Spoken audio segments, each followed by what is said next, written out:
Hi అందరికీ welcome to our channel. ఉదయాన్నే lunch box కోసం ఎలాంటి టెన్షన్ లేకుండా ఎంతో సింపుల్గా ఈజీగా హెల్తీగా ఇలా గార్లిక్ రైస్ చేసుకుంటే పిల్లలకు ఇంకా పెద్దలకు కూడా ఎంతో హెల్తీ అండ్ టేస్టీగా తినేయచ్చు. ఇంకా దీంట్లోనే మనం గోంగూర రైస్ కూడా చేద్దాం. చాలా బాగుంటుంది, ఇంకా తొందరగా అయిపోతుంది, చాలా టేస్టీ. ఈ టేస్టీ ఐటెం కోసం ముందుగా నేను ఇలా అన్నీ కట్ చేసి పెట్టుకోవాలి.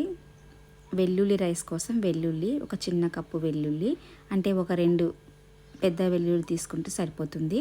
వెల్లుల్లి మనకు ఎంత మేలు చేస్తుందో మన హెల్త్కి, మన గుండెకి కూడా మనందరికీ. గార్లిక్ కిడ్స్కి అయితే ఇమ్యూన్ పవర్ని పెంచుతుంది, ఇంకా హార్ట్ ఫంక్షన్కి, బ్రెయిన్ ఫంక్షన్కి హెల్ప్ఫుల్ అవుతుంది. ఇంకా ఇందులో యాంటీ బ్యాక్టీరియల్ ప్రాపర్టీస్ కూడా చాలా ఎక్కువగా ఉంటాయి. దీన్ని రెగ్యులర్గా తీసుకోవడం వల్ల ఇన్సులిన్ రెసిస్టెన్స్ కూడా మనకు కంట్రోల్ అవుతుంది. అలాగే వెయిట్ మేనేజ్మెంట్కి కూడా చాలా బాగా ఉపయోగపడుతుంది వెల్లుల్లి. ఇక్కడ మనం తీసుకునే కప్పు వెల్లుల్లి అంతా కూడా చక్కగా గ్రేటర్తో గ్రేట్ చేసి పెట్టుకోవాలి. ఇలా గ్రేట్ చేసుకోవడం వల్ల రైస్తో మిక్స్ అయిపోయి బాగా టేస్ట్, ఇంకా దీంట్లో ఉండే పోషకాలు అన్నీ కూడా అలాగే ఉంటాయి.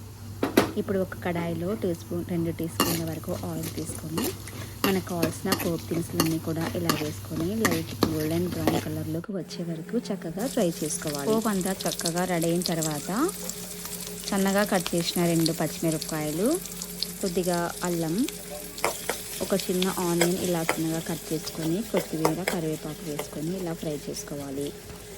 స్టవ్ ఫ్లేమ్ని మీడియం టు లో అడ్జస్ట్ చేసుకుంటూ స్లోగా ఇలా కలుపుకుంటూ ఫ్రై చేసుకోవాలి.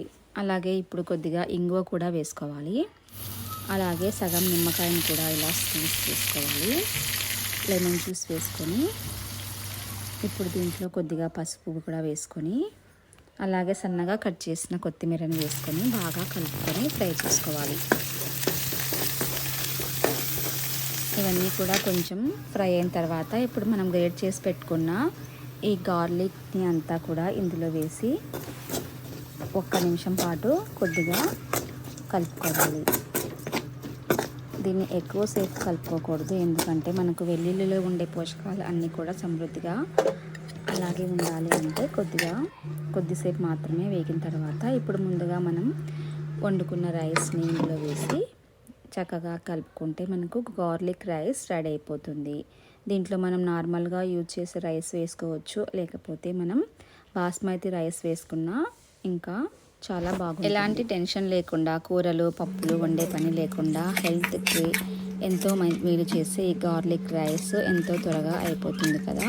ఇలా కిడ్స్కి లంచ్లో పెడితే చాలా చక్కగా ఎంజాయ్ చేస్తారు. ఇప్పుడు గోంగూర రైస్ ప్రిపేర్ చేయడానికి ఒక చిన్న కట్ట గోంగూరని ఆయిల్ లేకుండా ఇలా కడాయిలో కొద్దిగా హీట్ చేసి కలర్ మారే వరకు కలుపుకోవాలి. ఎక్కువ బాయిల్ చేయకుండా జస్ట్ ఈ గోంగూర కలర్ అనేది చేంజ్ అయితే సరిపోతుంది. ఇలా అయిన తర్వాత స్టవ్ని ఆఫ్ చేసుకొని ఇప్పుడు దీన్ని మిక్సీ పట్టకూడదు, రోట్లో మనం కొద్దిగా దంచుకోవాలి. ఇలా రోట్లో వేసుకొని దంచుకోవడం వల్ల గోంగూర పేస్ట్లా కాకుండా చక్కగా పలుకులు ఆకులుగా ఉంటే గోంగూర చాలా బాగుంటుంది గోంగూర రైస్కి. ఇలా కొద్దిగా రోట్లో వేసి దంచుకున్న తర్వాత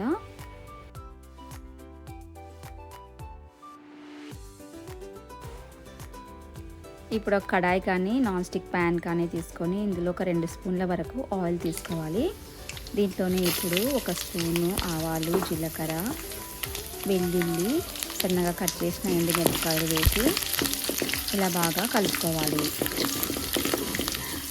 పోపు మాడకుండా మనం వేసుకున్న ఈ వేరుశనగ పప్పు, ఆవాలు మాడిపోకుండా చక్కగా కలుపుకుంటూ లో ఫ్లేమ్లో స్టవ్ని అడ్జస్ట్ చేసుకుంటూ కొద్దిగా ఫ్రై అయిన తర్వాత మనం నూరి పక్కన పెట్టుకున్న ఈ గోంగూరను కూడా ఇందులో వేసుకొని బాగా కలుపుకుంటూ వేపుకోవాలి.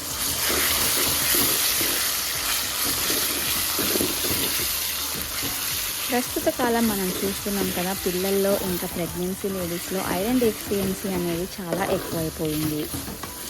అప్పుడప్పుడు ఇలా వీక్లీ వన్స్ అన్నా ఇలా గోంగూరతో మనం రైస్ కానీ ఇంకా గోంగూర అనేది మన ఫుడ్లో తీసుకోవటం వల్ల ఎంతో మంచిది. ఇప్పుడు గోంగూర కొద్దిగా వేగిన తర్వాత దీంట్లో కొద్దిగా పసుపు, ఇంగువ, మనకి క్వాంటిటీ తగినంత సాల్ట్ వేసుకొని స్టవ్ని లో టు మీడియం ఫ్లేమ్ అడ్జస్ట్ చేసుకుంటూ మాడిపోకుండా కలుపుతూ వేపుకోవాలి. ఇప్పుడు కొద్దిగా కారం వేసుకోవాలి, అంటే రుచికి తగినంత కారం. స్టార్టింగ్లో గోంగూరని ఎందుకు కొంచెం సేపు లైట్గా ఫ్రై చేశాను అర్థమైంది కదా. ఇప్పుడు గోంగూరని బాగా ఫ్రై చేస్తున్నాం కాబట్టి అప్పుడు జస్ట్ కలర్ చేంజ్ అయ్యే వరకు మాత్రమే ఫ్రై చేసుకున్నాం. ఇప్పుడు బాగా ఇదంతా ఉడికిపోయిన తర్వాత మనం ముందుగా వండి పెట్టుకున్న అన్నాన్ని ఇందులో వేసి కలుపుకుంటే గోంగూర రైస్ రెడీ అయిపోయింది. టేస్ట్కి టేస్ట్, హెల్త్కి హెల్త్. వీడియో నచ్చినట్లయితే ఒక లైక్ చేయండి, అలాగే మన ఛానల్ని సబ్స్క్రైబ్ చేయడం అస్సలు మర్చిపోకండి.